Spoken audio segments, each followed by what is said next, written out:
Andrea Cirino al ritorno del Salone del Libro a Torino, un'esperienza sicuramente bella, originale. Cosa si può raccontare?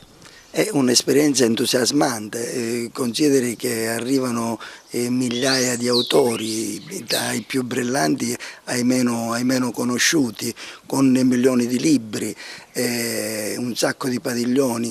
È veramente una cosa entusiasmante. Il fatto stesso che io sono stato protagonista, tra virgolette, nel salone più importante del libro, appunto nel Salone Internazionale di Torino, mi riempie di soddisfazione.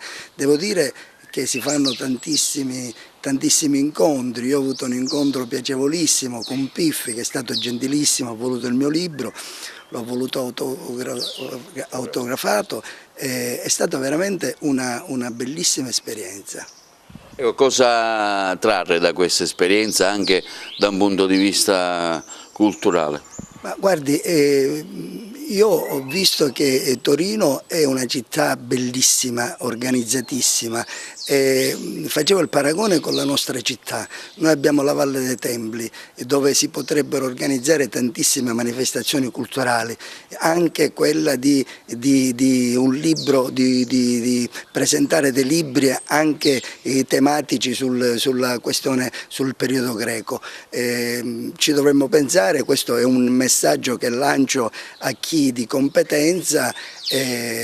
Veramente sono delle esperienze entusiasmanti che portano tra l'altro benessere nel proprio territorio. Ecco, le può servire un domani per la sua attività futura, magari qualche idea che può venire per una nuova pubblicazione, Andrea Cirino?